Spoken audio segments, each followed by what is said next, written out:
Então, como eu estava comentando, a aula está sendo gravada, certo? E vocês vão ter a oportunidade de assistir depois. É uma experiência, eu acredito, para muitos de vocês diferente, e eu já aviso que necessita de muita disciplina. Não é tão fácil quanto a gente pensa. Eu digo isso não para desmotivar vocês, mas já para alertar. Por quê? Porque geralmente quando a gente tem essa flexibilização, Ok, Rony. Ouve, professor, pronto, dá para ouvir o senhor. Eu consegui entrar para a beleza. Pronto. Então, quando a gente tem essa flexibilização, muitas vezes a gente se acomoda e, naturalmente, a gente se acomoda, né? E deixar acumular pode ser perigoso, porque vai chegar um momento que você não vai conseguir alcançar. Então, eu aconselho que vocês fiquem atentos à plataforma, entrem sempre, né? Caso tenham dúvidas, não deixem para depois. Bom, antes de a gente começar a aula, eu queria que o professor Ronaldo se apresentasse e falasse um pouquinho sobre a disciplina, sobre a importância dela, porque ela é tão fundamental. Vou liberar aqui. Só me ouvindo? Bom, sim, professor. Primeiro, gostaria de... Está com um ruído, sei lá. Gostaria de me apresentar. Sou o professor Ronaldo. E nós estamos aqui junto com o professor Ronildo para ministrar essa disciplina de geometria analítica nessa forma, desse modelo excepcional, né? Que é um modelo COVID. Espero que vocês tenham todos bem e que a gente possa, de fato, trabalhar bem a disciplina. Pois bem, a disciplina de geometria analítica é uma disciplina que ela, como eu coloquei antes, vocês veem a parte de geometria analítica no plano, muitos de vocês viram geometria analítica no plano, em um curso ainda no último ano do segundo grau, né, do ensino médio. Equação da reta no plano, equação da circunferência, equação da elipse, hipérbole, quer dizer, os lugares geométricos, distância entre retas, posições relativas. Então, são conceitos que vocês já conhecem do ensino médio. O que essa disciplina vai fazer é aprofundar esses conceitos, não apenas para a geometria analítica no plano, mas também para a geometria analítica no espaço. E aí, para trabalhar com geometria analítica no plano e no espaço, nós precisamos da linguagem de vetores. E é sobre essa linguagem de vetores, talvez essa seja a grande novidade. Trabalhar com essa linguagem vetorial, ou seja, identificar segmentos de retas por um único vetor. Quer dizer, segmentos de retas que têm a mesma direção, mesmo sentido e mesmo comprimento, passar a trabalhar com um representante destes, ou seja, um vetor, e, em geral, e muito mais interessante, trabalharmos com os vetores com extremidade, um ponto inicial na origem e ponto final no ponto P, qualquer do plano ou do espaço. Por que a disciplina de geometria analítica é importante? E ela está presente em grande parte dos cursos de graduação. Ela não está presente apenas nos cursos de licenciatura em matemática, licenciatura em física, ou bacharelado em matemática, bacharelado em física, mas nas mais diversas engenharias. E como o bacharelado de ciência e tecnologia, que é o curso que vocês estão fazendo, é um prelúdio para a engenharia, então o bacharelado de ciência e tecnologia, na verdade, ele recompõe das disciplinas básicas de um curso de engenharia.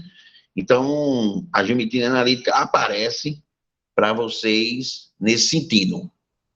Então, por quê? Porque a geometria analítica está presente em problemas das mais diversas engenharias, engenharia civil, engenharia mecânica, engenharia elétrica, engenharia, quer dizer, qualquer tipo de engenharia você acaba se confrontando com um elemento da geometria analítica.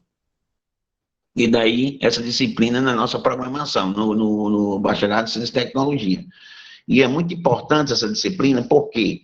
porque ela é um primeiro exemplo de espaços vetoriais, que é uma disciplina que vocês vão, que é um tópico de uma disciplina que vocês vão ver logo em seguida, que é a álgebra linear. A álgebra linear trabalha com os espaços vetoriais de qualquer, quer dizer, o que é um espaço vetorial? É qualquer conjunto de objetos, né, e números que satisfazem algumas propriedades que vocês vão ver aí com o professor Ronildo e comigo aqui, que o espaço RN, ele tem essa característica, ele tem essas propriedades, e por ele ter essa propriedade, ele se faz como um primeiro exemplo de espaço vetorial. Então, é importante que, fazendo um curso de geometria analítica bem feito, a gente não tem dificuldades para um segundo curso, que seria a de álgebra linear, ok? Então, vamos aproveitar bastante. Se tiver algum aluno repetente, isso é importante, porque vai ajudar a gente aqui e os demais colegas. E se tiver alguém que tenha recurso, que conheça recursos, como se chama, TI, né, tecnologia da informação, que pode nos ajudar, que inclusive tem vagas aqui para o curso de ciência da computação, não sei se tem algum aluno de computação, e toda ajuda vai ser importante, porque estamos passando por isso pela primeira vez e queremos que isso, de certo modo, tenha um bom sucesso, porque, pelo que nós estamos vendo, estamos diante de um problema de saúde pública, onde não existe vacina, onde não existe remédios, onde está todo mundo batendo cabeça. Então, talvez a gente precise continuar por mais tempo essa metodologia. E aí é bom que todos tenham sucesso e que todos possam trabalhar bem. Uma outra coisa que é importante é o seguinte: tem esses horários do CIGA, mas o Moodle vai estar aberto todo instante, vocês podem acessar o Moodle a todo instante, o CIGA vocês podem acessar a todo instante, só vai ter esse momento em que a gente vai se sentir como se estivesse na sala de aula, ok? Vou passar agora para o professor Ronildo, e se vocês tiverem alguma dúvida para perguntar, estamos aqui à disposição. Obrigado, professor Ronaldo. Antes da gente começar, eu só queria sugerir uma ferramenta que pode ser interessante para vocês, que é a ferramenta de captura. Eu sei que muitas pessoas estão usando o celular, né? O celular vocês sabem capturar a tela, mas no computador, se vocês estiverem usando o Windows, só é ir lá Deixa eu compartilhar aqui a tela com vocês. Eu acredito que seja melhor de ver. Porque muitas vezes vocês vão precisar de salvar alguma imagem, alguma coisa assim, algum conceito, alguma definição, né? Então vai ser a nova foto que vocês vão tirar. Essa ferramenta aqui, inclusive, deixa eu fechar aqui ela para mostrar como é que vocês encontram ela. Então, se vocês estiverem usando o Windows, vocês só vir nesse ícone aqui, né, da janelinha, e pesquisar Capture mesmo. Essa primeira ferramenta aqui, e ela é bacana porque vocês podem selecionar qualquer coisa e automaticamente já vai estar salvo. Mas talvez não seja nem necessário, porque a aula está sendo gravada e eu vou disponibilizar, a gente vai disponibilizar lá no sistema, certo? Então vamos começar? Deixa eu ver se alguém falou alguma coisa. Caso vocês tenham alguma dúvida, vocês podem comentar no fórum, certo? Ou melhor, aqui no chat. E eu já aviso que daqui a pouco vai estar disponível no Moodle um exercício referente a essa aula, certo? Então, aqui, deixa eu botar no início. Essa aula é mais introdutória, né? A gente vai começar falando sobre vetores, e essa aula vai ser diferente das demais, especificamente porque a gente vai ser uma aula expositiva, né? Todo mundo está conseguindo ver os slides? Deixa eu ver. Sim. Pronto, obrigado. Então, vamos começar. Sobre vetores. Primeiro, para falar sobre vetores, é importante a gente diferenciar duas coisas: grandezas escalares e grandezas vetoriais. Como o professor Ronaldo muito bem falou, nas engenharias, a gente vai trabalhar, lógico, com grandezas escalares, mas também bastante com grandezas vetoriais. Na realidade, não precisa nem chegar na engenharia. No curso de mecânica clássica, que vocês ou estão vendo ou vão ver brevemente, ou já pagaram, vocês sabem que lá tudo é vetor, né? Praticamente tudo é vetor. Então, você saber trabalhar bem na geometria analítica é importante porque, consequentemente, você vai fazer um curso de Física 1, no caso, que é Mecânica Clássica, ou Eletricidade e Magnetismo. Disciplinas que necessitam dessas grandezas, vocês vão sair bem, né? Então, são grandezas escalares, são aquelas que ficam completamente definidas com apenas um número, né? Lógico, acompanhando as unidades. Então, medidas como essas são comprimento, a área, o volume, massa, a temperatura e a densidade, né? Você dizer, por exemplo, que Opa, alguém entrou na turma. Deixa eu só permitir aqui que ela entre. Ok. Como eu estava dizendo, você definir o volume de algo, basta dizer que a determinada região tem tantos metros cúbicos, né? Uma caixa d'água tem 1.000 metros cúbicos, por exemplo. Então,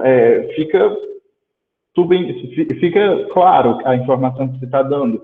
Você informar que uma determinada área sei lá, 400 metros quadrados, é suficiente também, né? Você não precisa mais de nada. Mas se você já fala em deslocamento, eu andei 4 quilômetros. 4 quilômetros para onde? Lembrando que comprimento é diferente de deslocamento, né? Então, as grandezas vetoriais, né, são aquelas que, para serem perfeitamente caracterizadas, você necessita conhecer um módulo, uma direção e um sentido. Ou seja, um exemplo disso seria de força, velocidade, aceleração ou torque, né? Aí eu vou mostrar um caso específico do deslocamento. Né? Você tem melhor, de força, né? Porque como assim? Para quem já viu física, sabe que uma grandeza, uma força, ela tem unidade de newtons, né? Se aplicar um newton em um objeto, dependendo de onde você vai aplicar essa força nesse objeto, pode nem surtir efeito, né? Imagine que você tenha, por exemplo, essa caneta, né? Se você aplicar uma força para baixo, dependendo da força, não vai ter deslocamento algum, ou se aplicar para cima vai ser diferente, ela vai subir, ou se aplicar para um lado, ela vem. Então, tem dependendo de onde, ou no caso, a direção e do sentido da força, você vai ter resultados diferentes. Por exemplo, nesse objeto aqui, se eu aplicar uma força de um newton, né, para a direita, ela vai ter esse deslocamento. Ou, se você aplicar um newton para o outro lado, ele vai deslocar para outra direção. Ou ainda, se você tiver, deixa eu ver, um newton para cima, ele idem, né? Ou se você aplicar, agora vem uma coisa diferente, se você aplicar um módulo diferente, né, uma intensidade diferente, você vai ter um outro resultado, né, diferente do caso se você aplicasse um newton. Então, é um exemplo de uma grandeza vetorial. Um outro exemplo, imagina aí que um automóvel sai de Mossoró e se desloca 830 quilômetros. A questão é para onde ele vai se deslocar, porque em relação à distância, você vai ter um raio inteiro, né? Deixa eu só novamente colocar essa pessoa na turma. Outra pessoa entrou aqui. Pronto. Então, voltando aqui para a aula, quando você tem um deslocamento de 830 quilômetros, você vai ter todo um raio. E para onde você vai se deslocar, né? Então, por exemplo, eu quero ir para a Bahia, né, lá em Porto Seguro, por exemplo, né? Eu posso ir direto de Mossoró para lá, ou eu posso primeiro ir para Fortaleza, né, de Fortaleza ir para Porto Seguro. Você percebe que o deslocamento de Mossoró para Porto Seguro foi o mesmo. Eu fiz uma trajetória maior, né, mas só que a relação inicial e final foi a mesma, né, por mais que eu tenha feito uma rota relativamente maior. Então, esse é um outro exemplo de uma grandeza vetorial, que vai influenciar o módulo, né, que seria o tamanho, vai influenciar a direção e vai influenciar o sentido, né? E a gente vai falar sobre essas propriedades mais à frente. Só que antes de começar propriamente o curso de geometria analítica, é importante a gente revisar alguns conceitos, né? Então, na geometria a gente vai trabalhar com ponto reto e plano, basicamente, e a gente sabe que essas noções geométricas, elas são estabelecidas por meio de definições, né? Existem alguns tipos de definições. Existem as noções primitivas, que são adotadas sem definição, e um exemplo disso é o de ponto, reta e plano, né? A gente sabe intuitivamente, mas a gente não define muito bem o que seria uma reta, o que seria um ponto, né? O que seria um plano. Mas a gente tem algumas convenções, né? A gente sabe que intuitivamente um ponto é um objeto que não ocupa lugar no espaço, mas ele demarca o lugar no espaço, né? Na verdade, que ele não tem dimensões, não tem comprimento, não tem largura, né? Mas, naturalmente, a gente utiliza letras maiúsculas para indicar esses objetos. Por exemplo, aqui a gente tem um ponto A, ponto B, ponto C. Toda vez que a gente for usar, ou melhor, grande parte das vezes que a gente for usar um ponto para se referir a um ponto, a gente vai estar usando apenas uma letra maiúscula, né? E no espaço, por exemplo, é a mesma coisa, né? Você vai ter um ponto no espaço, você vai ter indicado por letra maiúscula. Aqui, no caso, no espaço, se a gente tivesse dois pontos, né? Aqui o espaço também só sendo rotacionado. Lembrando que, com muita frequência, a gente vai precisar de dois pontos, por exemplo, no espaço, quando a gente for definir equações de reta, conteúdo que vai estar lá na segunda unidade. Agora, quando a gente for se referir a retas, né, que é um conjunto de infinitos pontos, né, a gente vai representar por letras minúsculas. Por exemplo, essa aqui é uma reta R. A gente tem uma reta R, poderia ser F, T, qualquer um. Então, aqui a gente tem a representação dessa reta R no espaço, né, e aqui ela se mexendo, né. Ela deveria estar se mexendo. Pronto, tá.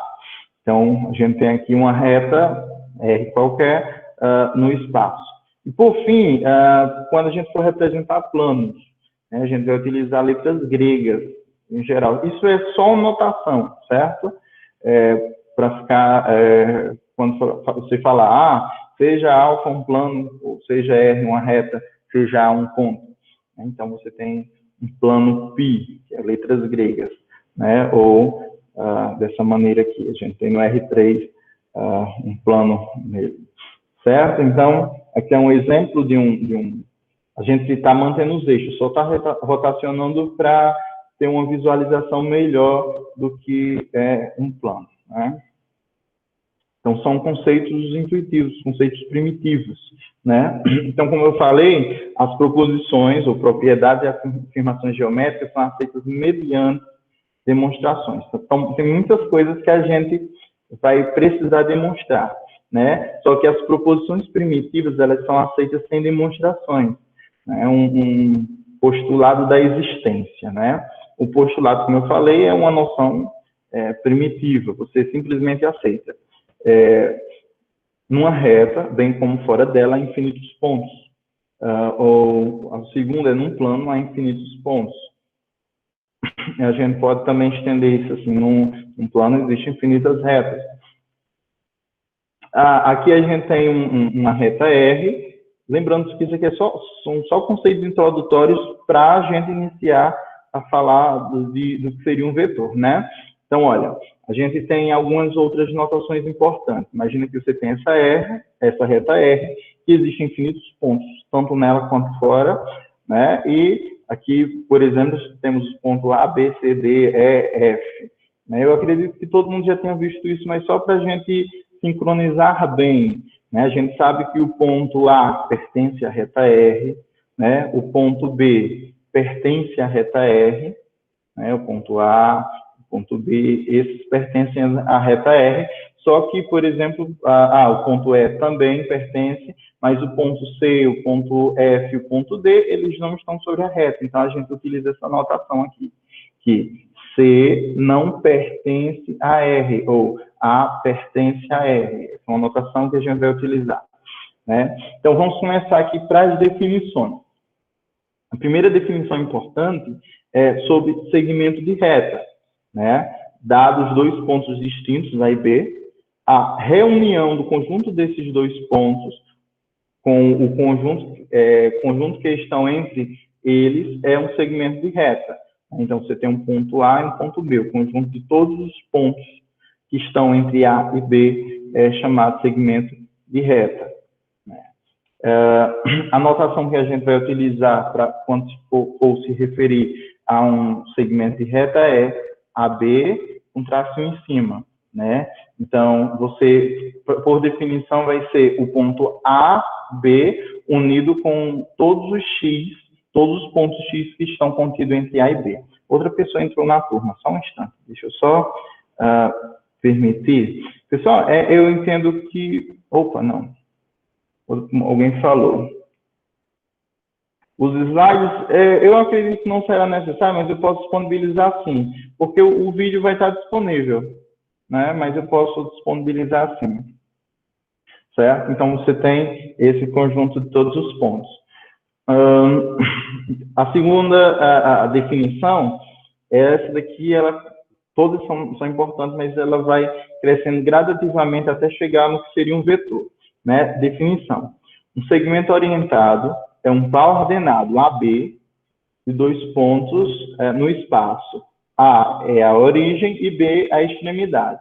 A extremidade do segmento orientado AB. Pronto, essa daqui é a segunda notação que a gente vai utilizar, né? A, vírgula B. Um segmento orientado do tipo AA é chamado segmento orientado nulo, ou seja, ele tem origem A, extremidade A. Então, é importante destacar que, sendo A diferente de B, o segmento AB é diferente do segmento BA, né? A gente tem, por exemplo, o segmento aqui é AB, um segmento orientado, é importante. Um segmento orientado. O segmento orientado AB, que inicia em A e tem extremidade em B, é diferente do segmento BA, né? Que o BA ele iniciaria em B e terminaria em A. Então, são duas coisas distintas.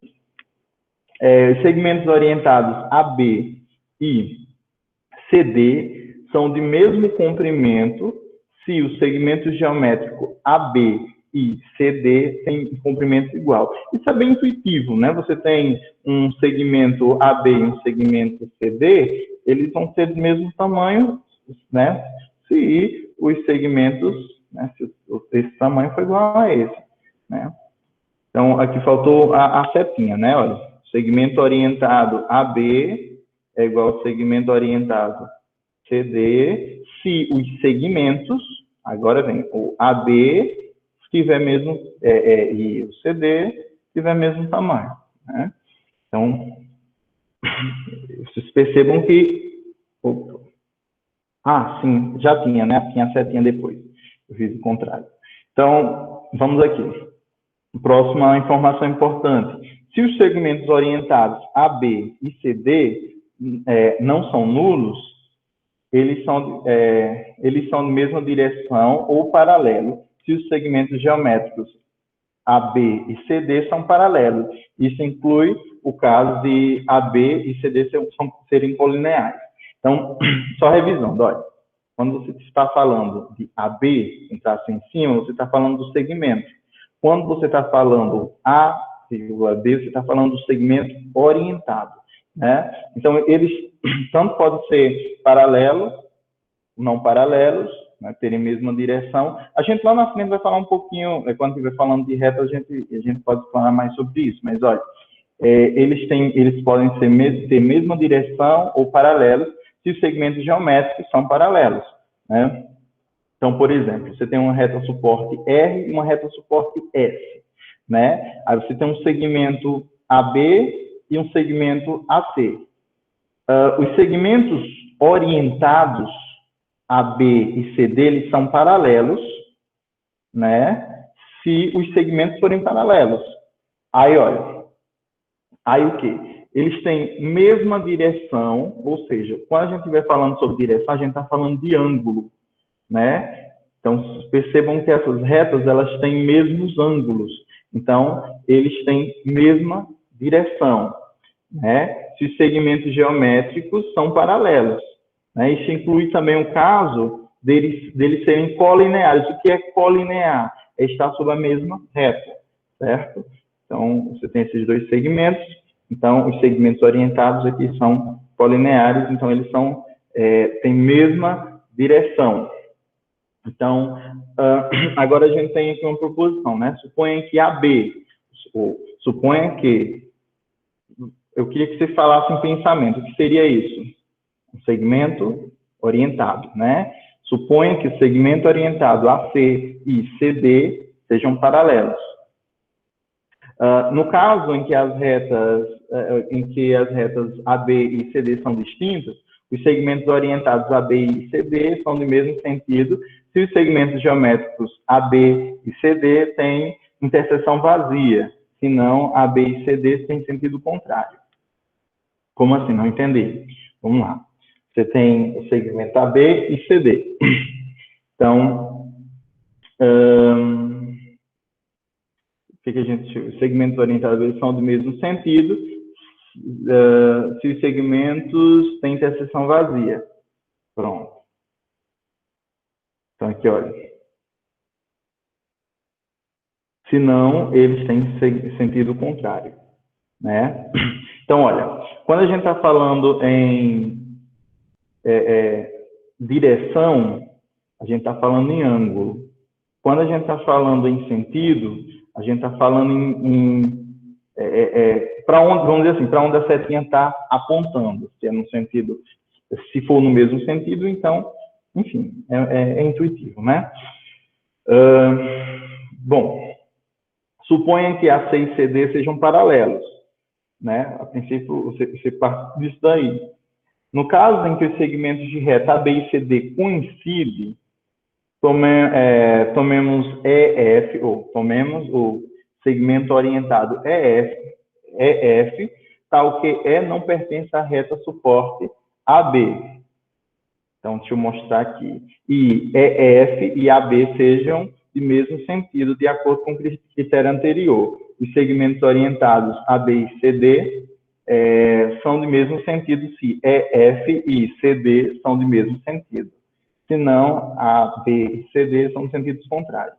Você tem esses segmentos e eles têm interseção nesse caso aqui, né? Se eles tiverem mesmo sentido, né, eles de fato têm mesma direção, porque eles têm mesmo ângulo, né? Então eles apontam para o mesmo lado, né? Porque o segmento AB, né, inicia em A e termina em B, tem o mesmo sentido de que é CD, né? E é o mesmo critério se eles tiverem sentido contrário.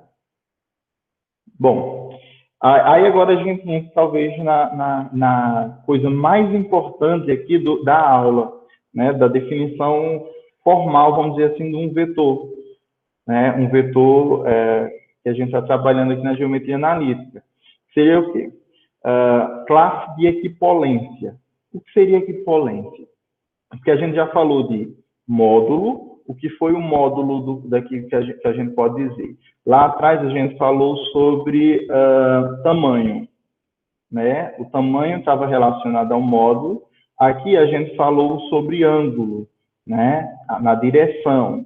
Então, a gente falou sobre o ângulo do vetor, ou a direção do vetor, e a gente falou também sobre o sentido, né? Foi a segunda coisa importante. Agora, vamos falar aqui sobre classe de equipolência. Seria essa classe de equipolência, né? Os segmentos AB e CD são equipolentes se forem ambos nulos, ou seja, se você tiver dois segmentos nulos, isso é, inicia em A e termina no próprio A, e CD inicia em C e termina no próprio C, é a possibilidade de eles serem ambos nulos. Ou então, nenhum deles sendo nulo, se forem de mesma direção, mesmo comprimento e mesmo sentido. Né? Você tem dois segmentos. Você tem um segmento orientado AB e CD. Eles têm mesmo comprimento, ele tem mesma direção, ou seja, eles têm o mesmo ângulo e apontam para o mesmo lado. Né? Então, eles têm o mesmo sentido também. Né? Então, a gente diz que eles são equipolentes. Lembrando que não faz...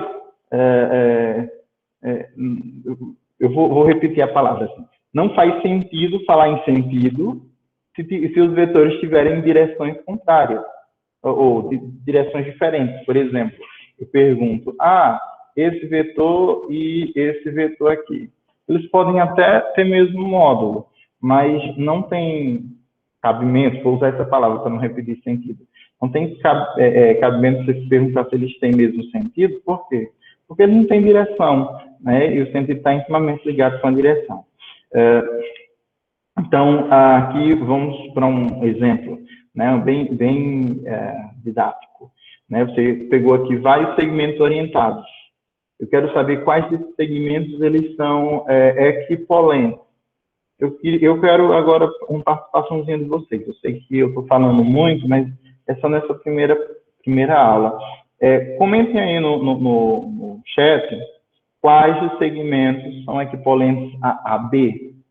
Lembrando que a notação, sei lá, se você vai dizer que o EF é equipolente a AB, então você vai ter que usar a notação EF, né, que é um segmento orientado.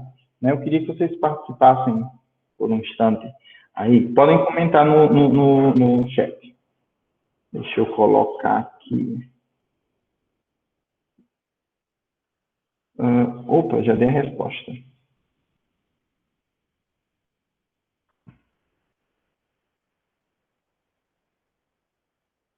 Pronto, deixa eu ver aqui.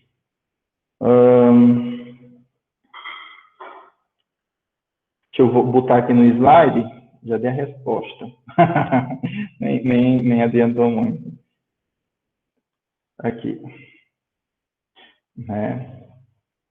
Então, quais são equipolentes?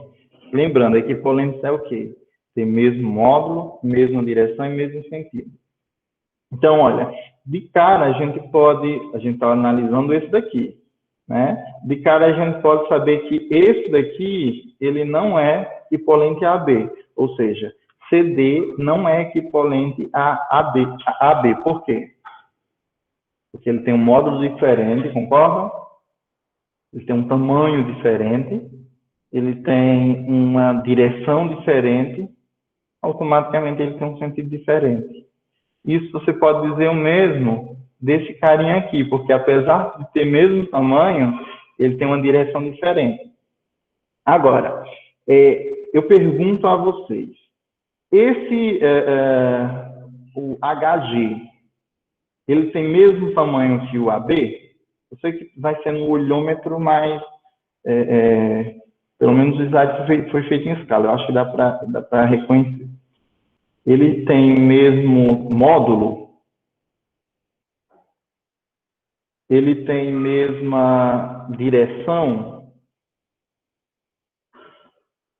Percebam que as retas de suporte que eu acabei de fazer aqui, elas são paralelas, né? Então, quer dizer que tem mesmo módulo, tem mesma direção, só que o sentido é contrário, né? Então, da mesma forma, a gente que anulou esse aqui, a gente pode,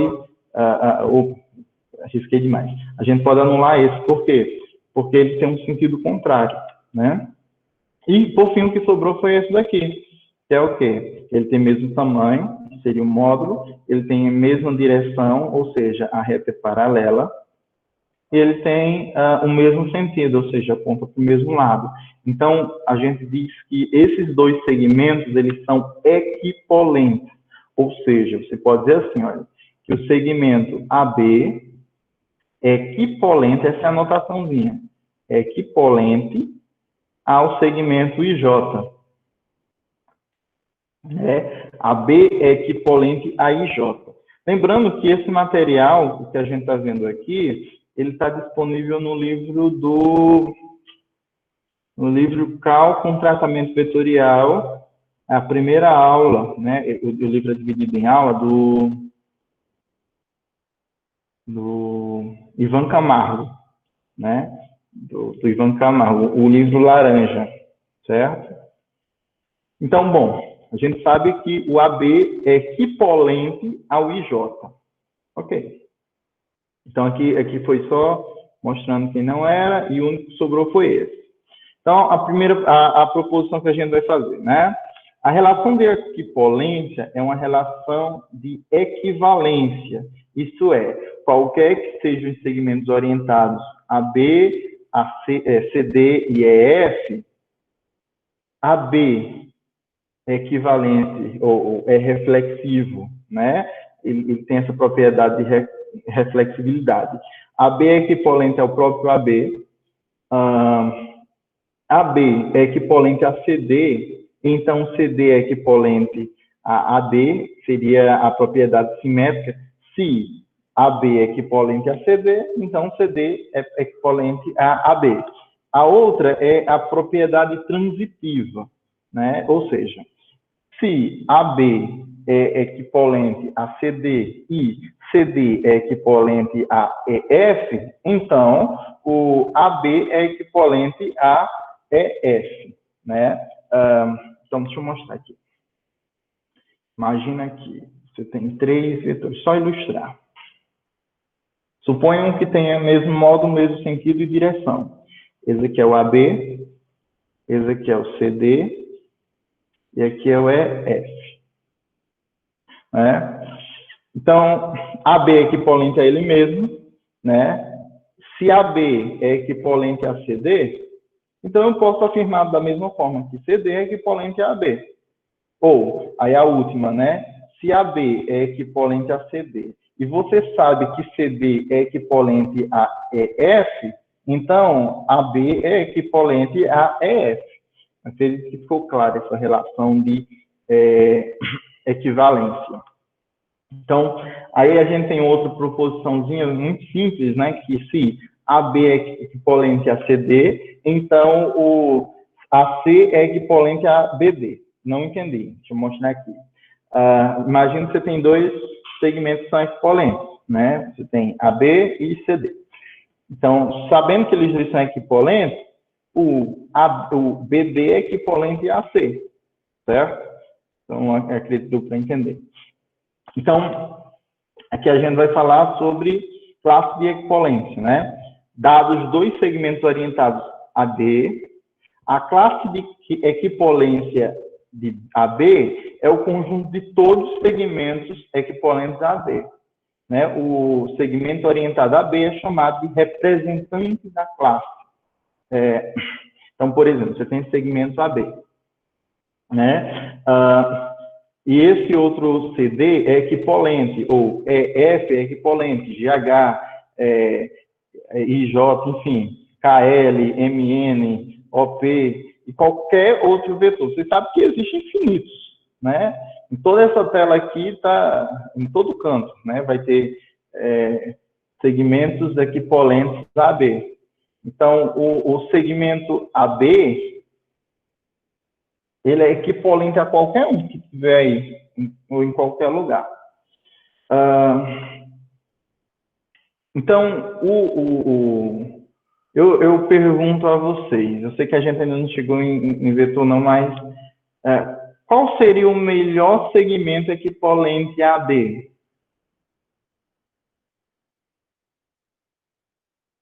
Professor, não entendi a pergunta, não. Vamos lá. Aonde é que deveria estar, onde está o melhor segmento equivalente de AB? Imagine, por exemplo, que você tem um plano cartesiano, né? E você tem esse segmento AB. AB está aqui.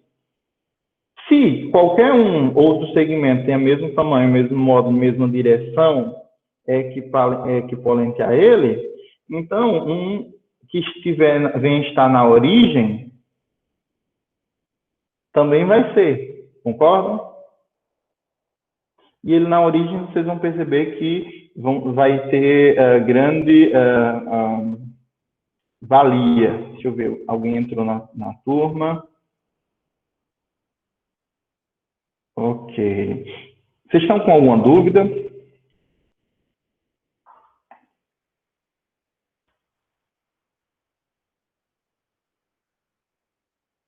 Pronto. Vamos lá. A aula já está terminando, eu acredito. Ou melhor, essa daqui, né? Então, vamos lá. A gente falou sobre classe de equipolência, agora vem o que a gente está interessado mesmo. A gente construiu todo esse conhecimento, objetivando chegar aqui, né? Um vetor, na realidade, é uma classe de equipolência de segmentos orientados. Né? Pense aí, vamos juntar tudo que a gente pensou. O que é um segmento? A gente falou primeiro segmento, né? A gente falou, sei lá, o segmento AB, que inicia em A e termina em B. Qual é a notação? AB, segmento. Né? A gente falou também sobre segmento orientado, que é indicado como A, B. Isso aqui é notação, certo? É convenção. E a gente falou sobre a classe de equipolência, que é o quê? É o conjunto de todos os segmentos orientados, segmento orientado, né? Todos os segmentos orientados que têm mesmo tamanho, mesmo módulo, mesma direção. Ou mesmo módulo, mesma direção, mesmo sentido. Né? Então, foi o que a gente construiu agora. Aí, se alguém perguntar o que é um vetor? Bom, você pode dizer, é uma grandeza. Sim, mas é o quê? O vetor, formalmente, a gente pode dizer que é uma classe de equipolência de segmentos orientados, né? Ou seja, o conjunto de todos os segmentos equipolentes, né? Se AB é um segmento orientado, o vetor tem AB como representante que será indicado por, aí a gente, vamos ver que é a notação, olha, o AB com a setinha em cima. Se você estiver falando sobre o vetor, que tem como representante o AB, né, você vai ter essa notação aqui, né? E esse cara aqui, ele vai representar todo mundo, né? É como um exemplo que o professor Ronaldo usou. Imagina que você está precisando falar com a turma inteira, né? E você quer mandar um recado para alguém, né? Para a turma. Você quer mandar um recado para a turma. Então, se o aluno for o chefe da turma, por exemplo, basta falar com ele que ele vai falar com o resto. Então, basta você usar esse segmento AB, basta você utilizar esse representante, que automaticamente você vai estar falando, você vai estar usando, você vai estar utilizando todos os outros, né? Quando não se quer destacar nenhum representante especial, ou seja, nenhum segmento orientado e tal, você pode utilizar as letras latinas minúsculas, U, V, A, B, X, qualquer uma dessas letras minúsculas com setinha em cima, né? E o conjunto de todos os vetores será indicado por V3, porque a gente aqui está trabalhando no R3, não é isso?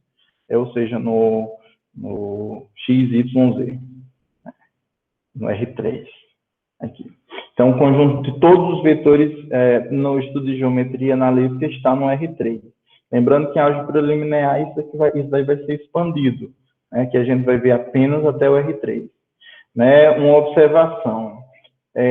Se AB for equivalente a CD, o vetor AB é o mesmo vetor CD.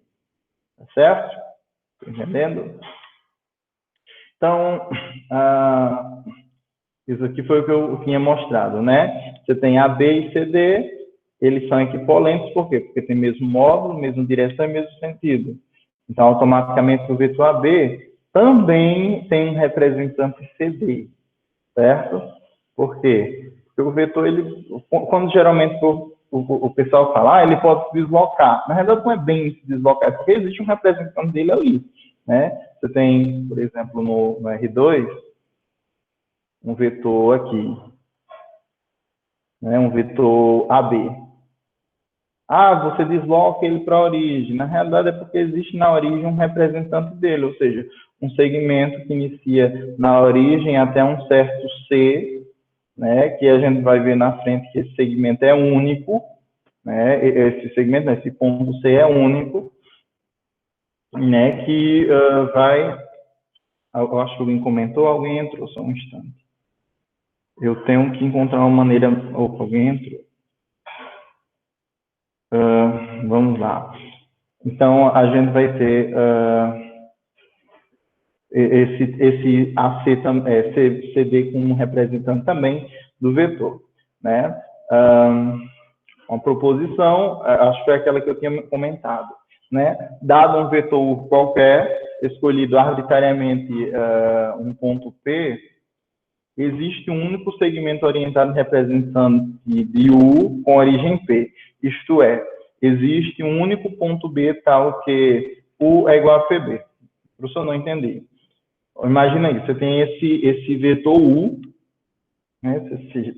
Foi lhe dado o vetor U. E um ponto A qualquer foi colocado, né? Então, se você colocar o início desse vetor U em cima desse ponto A, vai existir um único ponto B, tal que o vetor U, ele pode ser representado pelo segmento orientado PB, né? Então, isso é muito importante, né? Por quê? Porque é muito importante. A gente ainda não vai estar trabalhando com números nessa aula. Eu acho que a partir da próxima, quando a gente falar um pouquinho sobre coordenadas, isso vai se tornar um pouco mais claro. Mas imagine que você tenha aqui esse vetor V qualquer. O melhor canto de colocar ele vai ser exatamente aqui, na origem. Por quê? Porque o início vai ser no ponto 0, 0, e o fim vai ser um lugar único. Você não vai ter ambiguidade, você não vai ter problema com isso, não. Então, como a gente vai ver lá na frente, você pode representar um vetor como a diferença do ponto inicial, final pelo ponto inicial. Então, como aqui vai ser 0, 0, simplesmente você vai precisar do ponto final para indicar esse vetor. Isso vai ser uma facilidade muito grande para você trabalhar com qualquer um dos vetores. Então, o que seria o vetor nulo? Né? A gente já falou sobre um segmento nulo. O segmento nulo é aquele segmento que inicia e termina no mesmo lugar. Por exemplo, A é um segmento nulo, né? Um segmento orientado nulo aqui, né? Um vetor nulo é o vetor que tem como representante um segmento orientado nulo. Isto é indicado por o zero com uma setinha em cima. Quando você tiver esse zero com a setinha em cima, então você está falando aí de um vetor nulo. Vamos para a definição. Essa definição é importante. Se AB é representante do vetor U, então o vetor oposto é indicado por menos U. Como assim? Você tem um vetor U qualquer, o vetor oposto, particularmente igual a números, né? A escala se faz. O número oposto é um número negativo, né? Se tem 3, é menos 3. O vetor oposto vai ser aquele menos U, né? Então, se ele tem por representante AB, então o vetor oposto vai ter por representante o DA, certo? Então, você tem AB, dado um ponto A, você vai ter um único vetor A, dado um vetor U, você vai, e um ponto A, você vai ter um único ponto B, né, que será representando o vetor U. Então, se esse vetor for representado por AB, o menos U vai ser representado por menos BA. Lembrando que são dois vetores distintos. U é um vetor, menos 1 é outro vetor. Por quê? Porque você sabe que U não ou melhor, o segmento AB não é igual ao segmento BA, é o segmento orientado. AB é diferente do segmento BA. Automaticamente, AB não é equivalente a BA. Por quê? Porque ele tem sentido diferente. Por mais que tenha o mesmo módulo, mesma direção, mas o sentido é distinto, certo? Então, a gente sabe que menos AB é igual a BA. Isso daqui vai ser muito importante, principalmente nos exercícios, certo? Definição, outra definição. Acredito que vocês estão um pouco cansados, porque essa aula realmente é cheia de definição, porque a gente está montando as definições, né, principais. Então, os vetores não nulos U e V são paralelos se um representante de U é paralelo a um representante de V. Neste caso, qualquer representante de um dos vetores é paralelo a qualquer representante do outro. E a gente indica isso daí por U, duas barrinhas V, né? Então, se você tiver dois vetores, ou melhor, dois segmentos que são equivalentes, né? Equivalentes são paralelos, os vetores que são representados por esses são paralelos também. Lembrando que U é diferente do vetor V. Por quê? Nesse exemplo aqui, eles têm módulos diferentes, ele tem a mesma direção e mesmo sentido, mas o fato de ter módulos diferentes faz com que esses dois vetores sejam vetores distintos. Né? Eles são paralelos por quê? Porque o representante AB é paralelo ao representante CD. Então, os vetores não nulos U e V são no mesmo sentido, se um dos representantes de U e um representante de V tem o mesmo sentido. Isso aqui é quase que a gente tinha comentado do segmento orientado, né? Então, eles não são iguais, são paralelos e tem mesmo sentido por quê? Porque o representante AB tem mesmo sentido que o representante CD. E eles vão ter os sentidos contrários se um dos representantes, basta que né? Representantes de U e um de V tenham sentidos contrários. Nesse caso, você tem essa situação aqui. Lembrando, novamente, que o sentido está falando, quando a gente fala em sentido, a gente está falando para onde o vetor está apontando, né? Entre aspas aí. Tentar no sentido contrário. O vetor nulo é paralelo a qualquer vetor. Né? Isso é isso é uma definição, certo? A gente aceita, né? O que o vetor nulo é paralelo a qualquer outro vetor. E lá na frente a gente pode trazer uma justificativa para isso. Proposição, algumas proposições importantes. Se U e V são do mesmo sentido, o mesmo acontece com V e W. Então, U e W tem mesmo sentido. Ou seja, deixa eu ver aqui. Acho que lá na frente tem não, tem não. Então, imagina aqui. Outra pessoa entrou, só um instante.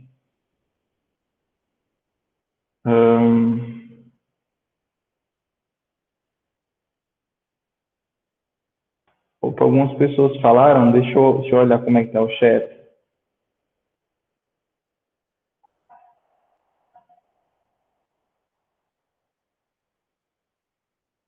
Ok.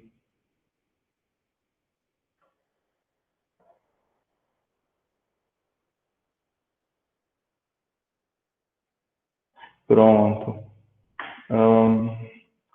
Vamos lá. Aqui. Então, essas proposições são bem intuitivas, né? Se o IV tem o mesmo sentido e o mesmo acontece com V e W, então o I e W tem o mesmo sentido, ou seja, você conseguiu transitar entre um e outra, né? Você tem esse vetor U, esse vetor V e esse vetor maior ainda W. Se esse tem o mesmo sentido que esse e esse tem o mesmo sentido que esse outro, então U vai ter o mesmo sentido que o W. Ou se U e V, propriedade B, proposição B, se U e V são de mesmo sentido, são de sentidos contrários e o mesmo acontece com V e W, então U e W tem o mesmo sentido. Isso é, você tem um vetor U e você tem um vetor W com sentido contrário. Né? E você tem um vetor V, e você tem um vetor W que tem sentido contrário com V.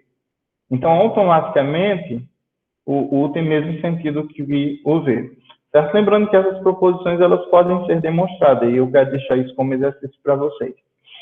E, por fim, se U e V são do mesmo sentido, e V e W são de sentido contrários, então U e W são de sentidos contrários. Né? Você tem o U, que é do mesmo sentido. Lembrando que aqui devem ter setinhas, né? Porque a gente está falando sobre vetores.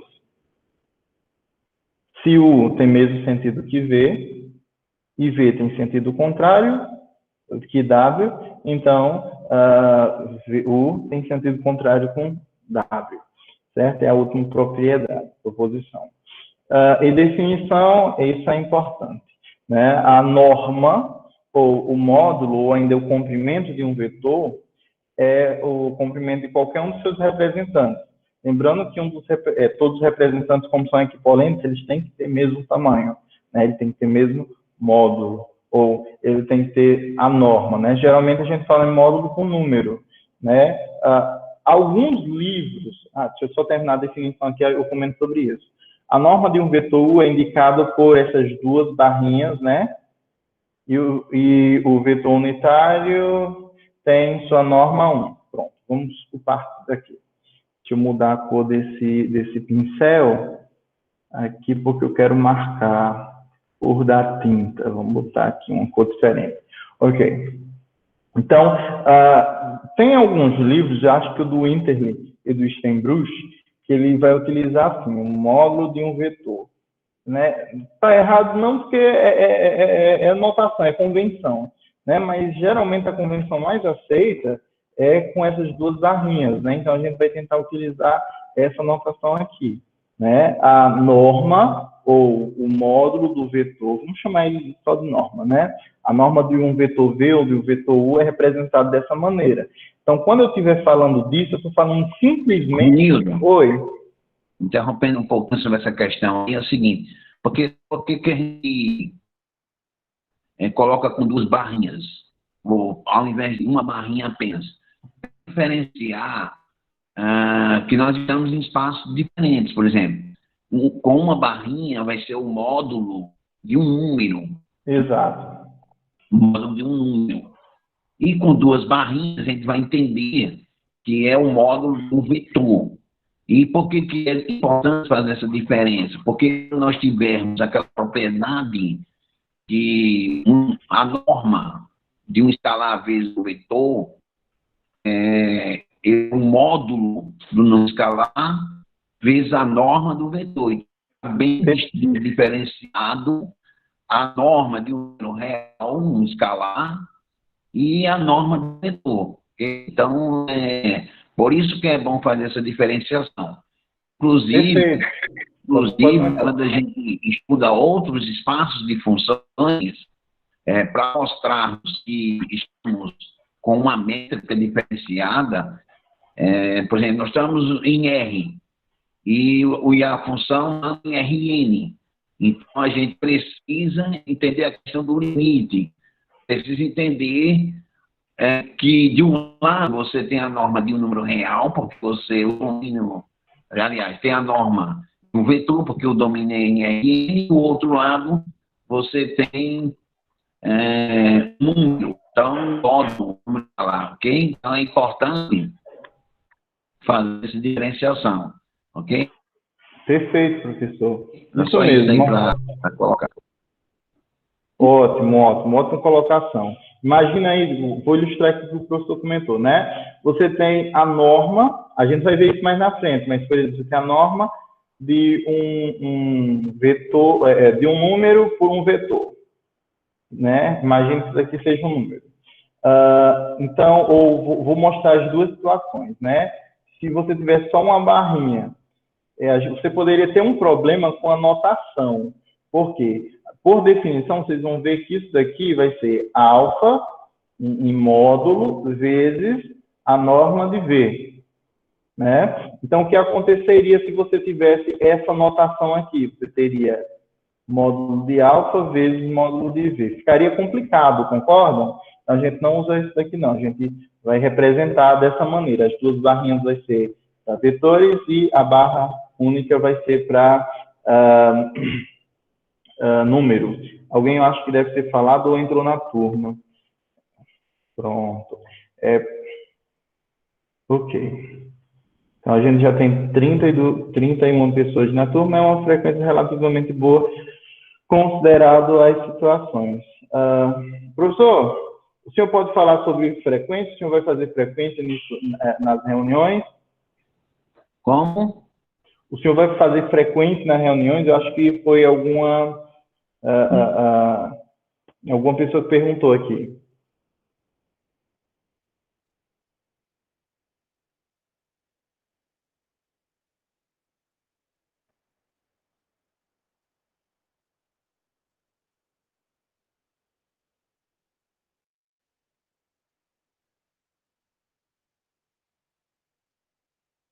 Vocês estão conseguindo me ouvir? Eu não sei se foi Pronto. Acho que o Ronaldo caiu. Mas, de todo modo, vamos fazer o seguinte. Eu quero que... Vamos fazer a frequência. Eu quero que vocês comentem o nome de vocês, certo? Aqui no chat. E depois eu consigo...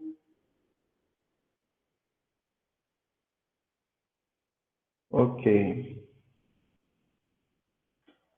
Pronto. Vocês coloquem aí a frequência. Depois eu consigo recuperar o histórico de conversação e consigo pegar o nome de vocês, certo? Então, só um instante. Ok, vamos voltar aqui, né? A norma, a gente falou sobre norma, né, de um vetor. E um vetor com norma 1 é um vetor unitário, né? A gente chama de vetor unitário, né? Proposição, né? Sejam U e V vetores não nulos. Então, U igual a V se e somente se U e V têm normas iguais, são de mesma direção e mesmo sentido. Olha, lembrando que é possível você ter vetores com mesmas normas e ainda assim serem distintos. Por exemplo, esse vetor aqui, supõe que tenha mesmo comprimento, né, que esse outro aqui. Pronto. Imagine que o comprimento disso aqui é, sei lá, 3 unidades de comprimento e esse outro vetor, 3 unidades de comprimento, né? Esses vetores, eles são distintos, mas ainda assim tem mesma norma. Por quê? A preferência de vocês vão ficar em função disso, ok? Oi, professor, repita aí. Então, a presença do aluno é um complexo de coisas. Está participando das aulas sincrônicas, está visitando as plataformas, Moodle, Cigar, está cumprindo com todas as tarefas que são lá deixadas. Perfeito. Então, isso vai ser nota e presença. Perfeito, obrigado, professor. Beleza. Então, vamos aqui. Então, a gente falou aqui sobre isso, eles só serão iguais se tiver mesma norma, mesma direção e mesmo sentido. Então, vamos aqui praticar um pouquinho, né? Eu quero... como é que a gente vai fazer isso? Eu vou diminuir essa tela e eu vou ver os comentários de vocês. Aqui eu consigo enxergar a tela de vocês, os comentários, e a gente pode discutir um pouquinho sobre essa questão. Inclusive, lá no Moodle, tem um questionário lá, certo? E quando terminar a aula, vocês entrem e tentem responder. Não dá trabalho, é só marcar verdadeiro ou falso, certo? O trabalho de vocês vai ser esse, né? Marcar verdadeiro ou falso nesses itens. Inclusive, deixa eu aproveitar logo. Não, eu não vou conseguir não, porque eu queria enviar esse slide já agora, mas eu envio depois. Vamos aqui. Bom, a seguinte figura é constituída de 9 quadrados congruentes, né? Lá em geometria plana, a gente sabe que congruente é do mesmo tamanho, mesmo formato, né? De mesmo tamanho. Determine se é verdadeiro ou falso cada uma das seguintes afirmações. né? Seu trabalho vai ser determinar se essas afirmações aqui são verdadeiras ou falsas. Vamos ver, deixa eu pegar uma caneta aqui, não estou conseguindo, está esquisito. Eu só vou conseguir fazer, pronto, infelizmente eu não vou poder ficar acompanhando os comentários de vocês não, ou melhor, eu boto e vejo, né? Então vamos lá, o vetor, que é vetor, AB é igual ao vetor OF, ou seja, AB, tem o vetor AB e o vetor OF. Esses vetores, eles são iguais? Comenta aí no fórum. Manter. Estão dizendo que sim, verdadeiro, falso, sim. Alguém discorda? Acha que não são? Pronto. Verdadeiro. Matheus, o Fernando, o Jefferson, Maicon, Ricardo, o Beth, Lucas Luan. Pronto. Bom, correto, verdadeiro. Perfeito, muito bem, vocês acertaram. Vamos aqui para o segundo. O segundo, né? Como é que eu apago isso? Só um instante. Opções de ponteiro, cor de tinta deveria ter borracha. Vou mudar de cor. Cor da tinta. Azul. Vamos lá. O vetor AM, ou seja, esse vetor aqui, AM, é igual a PH? Cadê o H? PH. É verdadeiro ou falso essa afirmação? Podem comentar aí. Opa, deixa eu ver, tem gente que comentou que não, porque, deixa eu ver, porque não são paralelos. Será? Afirmativo. Será que eles são paralelos mesmo? Verdadeiro. A gente sabe que tem mesmo tamanho. Pronto. A maioria acha que é verdadeiro.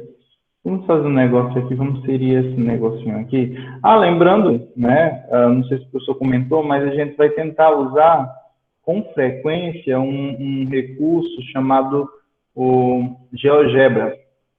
GeoGebra, e a gente vai tentar também fazer com que vocês aprendam a editar equações lá no Moodle. Não estou conseguindo. Vai ser o jeito e no olhômetro mesmo. Olha, vou pegar isso aqui e vou estender até aqui. Vou pegar isso aqui e estender até aqui. Pronto. Será que essas retas são paralelas? São, né? Então, esse segmento tem mesmo tamanho, mesmo modo, no caso, mesmo módulo, mesma direção e mesmo sentido desse outro. Então, de fato, eles são iguais. Deixa eu pegar esse caso C. O vetor BL é igual ao vetor menos MC? Opa. Descartar. E aí? O BL é igual a menos C? Vamos olhar. Cadê o BL? BL, MC. Só que é menos, né? E como é que eu consigo tirar isso daqui?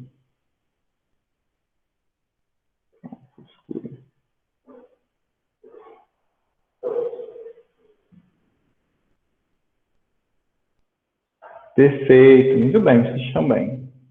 Aula boa, bem facinha, né? Então, o BL seria esse vetor.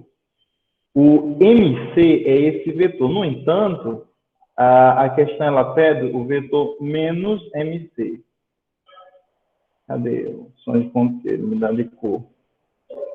O vetor menos MC é o vetor oposto. Então, é esse daqui, olha. Os vetores, eles são iguais. né? Então, tudo bem. Então, olha, aqui você tem uma série de outros problemas, né? Você tem querendo saber se a J é paralelo ao FG. Cadê o AJ? AJ. AJ é esse vetor aqui. Ele é paralelo ao vetor FG. Cadê FG?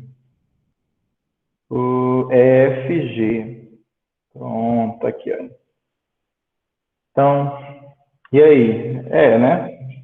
Você tem esse outro que a gente não comentou, mas é perpendicular, ou seja, tem um ângulo de 90 graus. Aqui. E esse último caso aqui, tomem cuidado, né? Porque aqui você está falando do tamanho. O tamanho de... e lembrando aqui, ó, né? A anotação lá no correta, essas duas aqui. E como eu peguei do livro do Steinbruch, ele usa essa outra notação, né? Então, lá no Moodle está direitinho, né? Quando vocês forem acessar. Aí, deixa eu perguntar a vocês um caso particular. Aqui, esse S. O tamanho do vetor OS, ou a norma do vetor OS, não, OA, AO, é igual a 2 vezes o tamanho do vetor NP. Olha, AO, cadê AO? AO é esse vetor aqui. NP é esse vetor aqui. AO é igual a 2 vezes o tamanho de NP. Eu queria ver de vocês isso daí.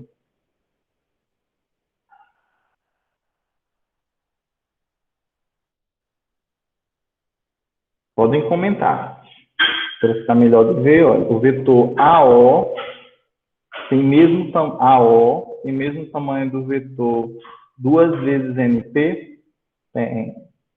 Olha, percebam que ele tem módulo, direção e sentido totalmente diferente, né? Mas o módulo continua sendo o mesmo. É o mesmo, certo? E para finalizar, pelo menos essa primeira parte, você tem esse outro caso aqui, que tem no R3, né? Você tem em cima de um paralelepípedo. É praticamente a mesma coisa, né? Esse exercício ainda não está no Moodle, mas eu vou disponibilizá-lo depois, né? Eu também vou estar disponibilizando simultaneamente lá no Google Sala de Aula para quem é externo. Deixa eu ver aqui. A figura abaixo apresenta um paralelepípedo retangular. Decida se é verdadeiro ou falso cada uma das afirmações. Aqui.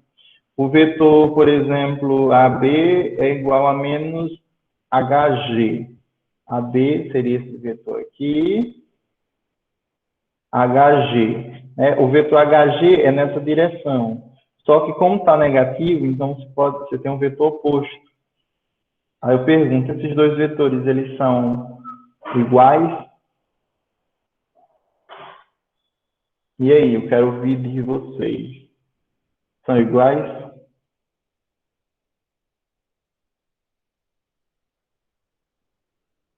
Não? Opa, legal. Será que surgiu o primeiro não? Pronto. Eu acho que a turma está unânime, mas a turma está totalmente errada.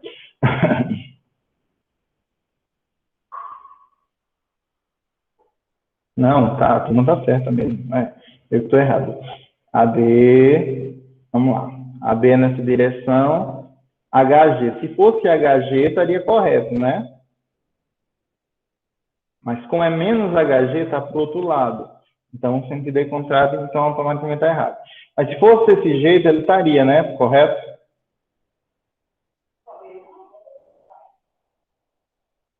Então, pronto, olha. Esses dois são iguais. Mas, como a questão fala do menos HG, então seria o GH. Então, exato. Então, está errado mesmo. Parabéns, é isso mesmo. Bom, terminei a primeira aula.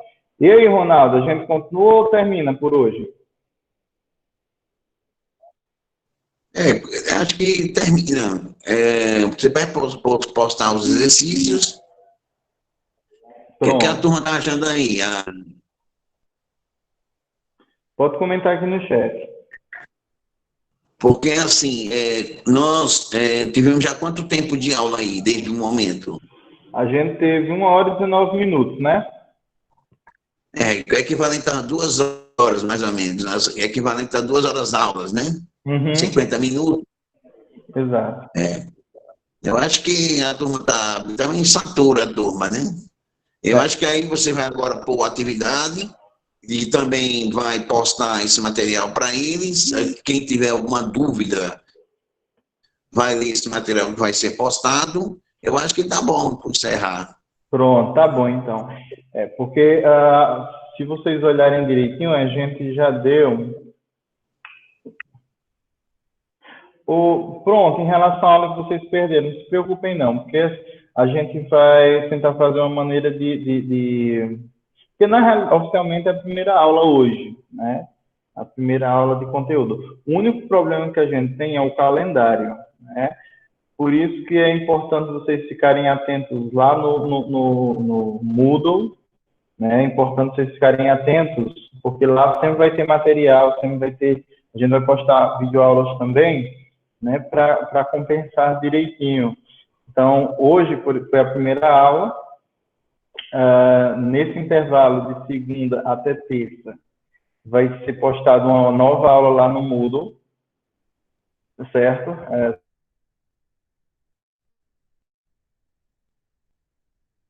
A gente tá... É importante que eles, porque talvez, quer dizer, só apenas com as aulas sincrônicas, que é essa aqui, esse momento que tem aqui, não dá tempo ver todo o conteúdo. Exatamente. Então vocês quer dizer, vocês precisam entender que é de segunda a sexta. Estes momentos são os momentos em que a gente vai reforçar algum conceito, mas vocês precisam estar lendo o material, acompanhando o CIGA, acompanhando, como se diz, o Moodle, fazendo as listas de exercícios propostas, porque lá vai estar os exercícios que também complementam a teoria, vão estar materiais que complementam a teoria. Perfeito, professor, exatamente. Olha, sobre essas atividades, não se preocupe, ela vai estar lá no Moodle, né? É importante que vocês respondam ela.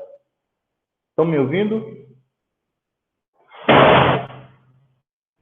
Pronto, ok. Então, essas atividades, elas vão estar lá no Moodle. É importante que vocês tentem resolvê-las lá, fazer lá, certo? Ok, pronto. Isso daí vai ser com o professor, né? Em relação às notas, mas, a princípio, se preocupem em estudar o conteúdo e realizar as atividades, né? Professor, a gente não está lhe ouvindo, não. O senhor pode...